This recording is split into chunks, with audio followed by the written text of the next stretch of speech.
Assalamualaikum warahmatullahi wabarakatuh. Perkenalkan, nama saya Wahyu Cahaya Saputra, kandidat pelamar programmer di PT Elimsbro Teknomedika.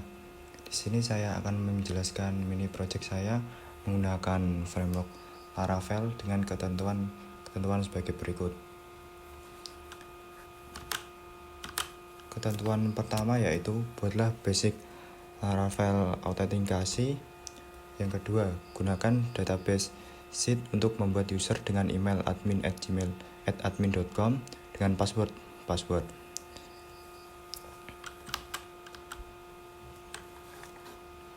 Di sini saya menggunakan basic out untuk loginnya dan menggunakan database sheet untuk membuat usernya.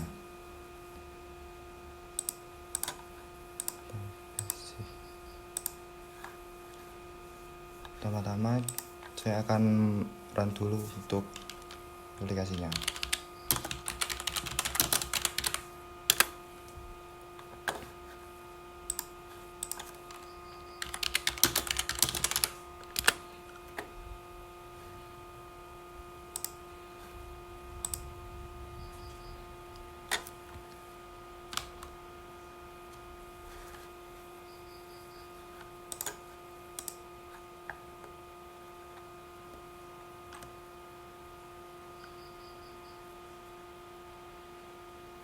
Nah, di sini saya akan melakukan depositor untuk mengirimkan data user ke database. Untuk sebelumnya dari database sendiri masih kosong untuk isi tabel usernya. Di sini saya akan menggunakan depositor untuk mengirim data usernya.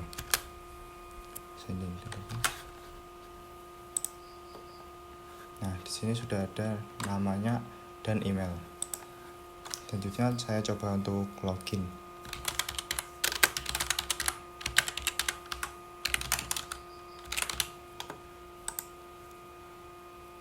Nah, sudah berhasil login. Untuk selanjutnya, poin ke-3, buatlah fungsi CRUD dengan 2 item, company dan employee. Poin ke-4, tabel company memiliki file ID sebagai primary key, name, required, address, dan email. Untuk poin ke-5, tabel employees memiliki file ID sebagai primary key, first name required, last name required, company ID sebagai foreign key untuk merelasikan dengan company. Selanjutnya ada email dan phone. Gunakan untuk poin ke-6 yaitu gunakan database migration untuk membuat tabel. Nah, di sini saya memiliki 2 tabel. Yang pertama ada tabel company yang isinya ada ID, name, address, email. Selanjutnya ada tabel employees yang isinya ada first name, last name, company ID. Dan di sini saya berikan on delete cascade yang berarti ketika nanti company-nya dihapus maka employees yang berrelasi dengan company tersebut juga ikut terhapus. Ada email sama phone. Selanjutnya untuk poin ke-7, gunakan basic Laravel resource controller dengan default method index, create, store, dan lain-lain. 8. Gunakan fungsi validasi Laravel menggunakan class request. Di sini saya membuat function untuk CRUD-nya di company controller yang isinya ada beberapa function, ada index, create, store, show, edit, update, destroy, dimana untuk validasinya menggunakan request yang saya simpan di company request. Di sini ada saya menerapkan rulesnya di sini ya. Itu ada name required, address nullable, email nullable. Untuk di employee, first name-nya required, last name required, company ID required juga. Untuk yang poin ke-9, gunakan library database untuk menampilkan data dengan server-side rendering. Dan poin ke-10, gunakan front end seperti admin LTE atau semacamnya. Di sini saya menggunakan template admin dari Nice Admin. Nah, dan di sini saya sudah menggunakan library database.net untuk menampilkan data dengan server-side rendering. Untuk paginasinya di sini saya menggunakan 10, mama dirubah ke 25 juga bisa. Keuntungannya menggunakan database ini, kalau kita memiliki banyak data itu renderingnya sangat cepat dan tidak memerlukan waktu lama untuk menampilkan data-data tersebut. Selanjutnya untuk yang poin 11, data company atau employees dapat ditambahkan dan ditampilkan melalui API. Poin 12, gunakan autentikasi untuk menambahkan data dan menampilkan data company atau employees dengan API, minimal basic autentikasi. Nah, sebelum ke praktek ke API-nya, di sini saya sudah menambahkan CRUD di client. Nah, di sini saya coba menambahkan company-nya. Nama.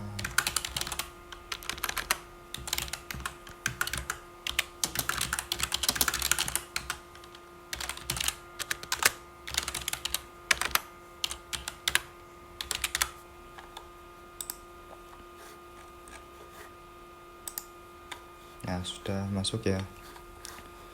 Ini pun juga bisa kita edit, contohnya ini kan tipe nih. Nah, itu bisa kita edit. Nah, sudah selesai.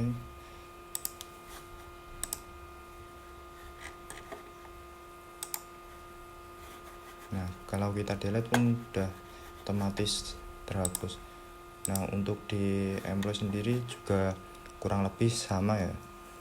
Nah, di sini saya akan menjelaskan tentang API-nya.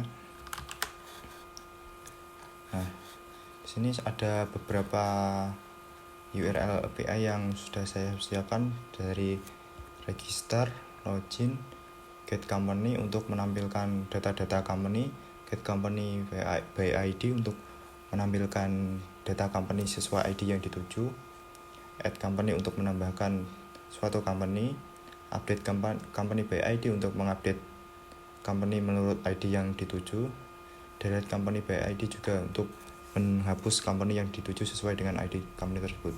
Selanjutnya ada get employee by ID, add employee, update employee by ID, dan delete employee by ID.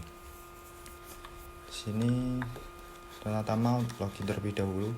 Nah, untuk poin ke-12 kan gunakan autentikasi untuk menambahkan data dan menampilkan data company atau employees dengan API minimal basic autentikasi.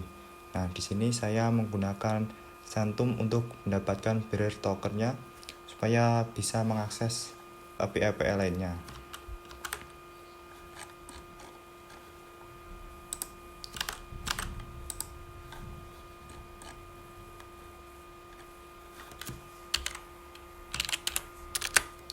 Di sini saya untuk poin 12, di sini saya menggunakan Santum untuk membatasi atau middleware root yang ada di dalamnya.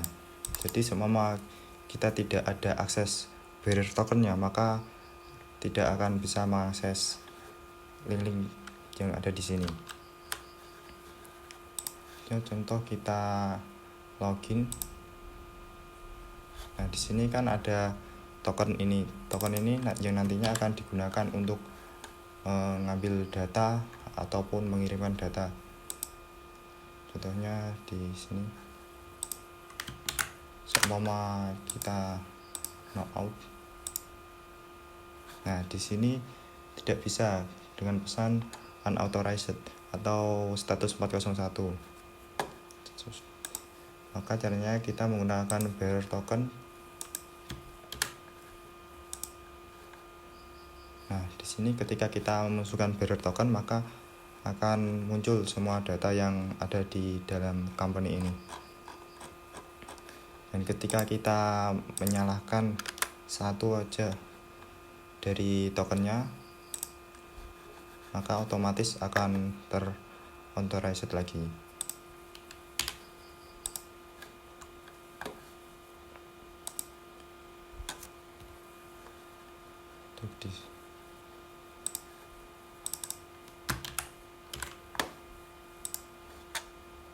Sini akan menampilkan get company by ID ini akan menampilkan data sesuai ID yang kita tuju, sama ID 3, maka yang keluar nanti company name-nya FYZ Industries. Semama kita udah menjadi satu, maka akan muncul company name-nya Elims Pro. Selanjutnya kita coba add company melalui API.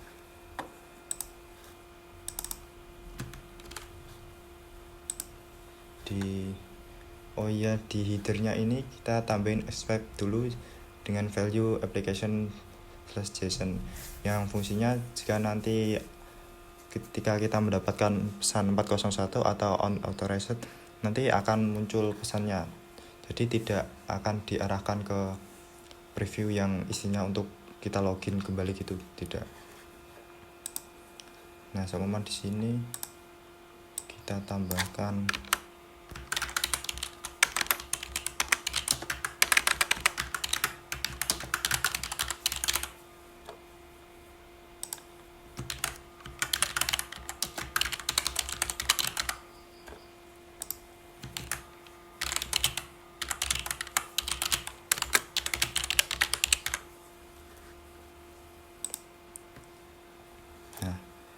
statusnya sukses, company berhasil dibuat.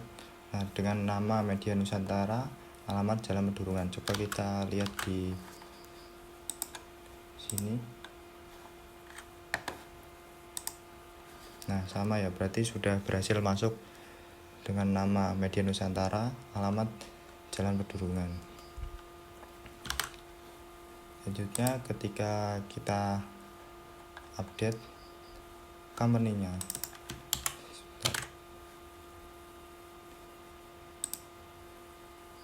selanjutnya kita coba untuk update company-nya. Sini saya coba update company dengan ID 1, yang dimana ID 1 ini update company name untuk default namanya dengan alamat 456 update state. Selanjutnya saya coba update untuk merubah namanya.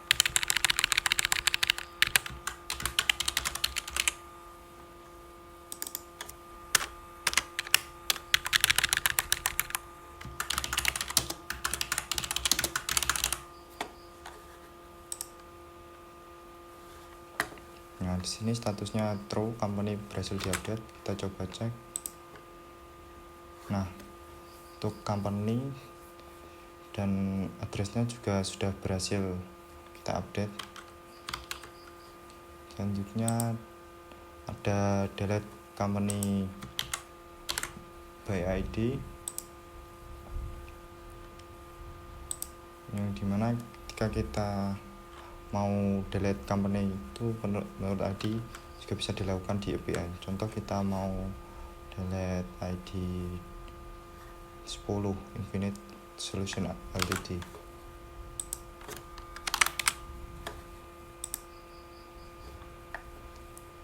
Statusnya sukses dengan pesan company berhasil dihapus. Nah, di sini kan sebelum saya refresh masih ada. Nah, sini sudah tidak ada company-nya karena company-nya sudah terhapus.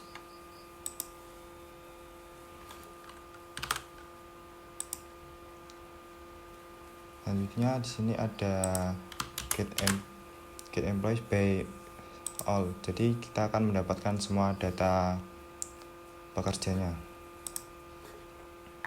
Nah, di sini isi dari datanya ada ID, first name, last name, email, phone, company name-nya sesuai dengan relasi company name employees tersebut, create add, update add. Untuk function yang lainnya juga sama seperti yang ada di atasnya, yaitu get employee by ID nanti akan mencari data employee sesuai dengan ID-nya. Add employee akan menambahkan data employee ke dalam tabel employee. Selanjutnya untuk update employee by ID akan mengupdate data employee sesuai dengan ID yang dituju, dan ada delete employee by ID akan menghapus employee sesuai dengan ID yang dituju. Mungkin sekian yang dapat saya sampaikan. Bila ada kesalahan kata, mohon dimaafkan. Wassalamualaikum warahmatullahi wabarakatuh.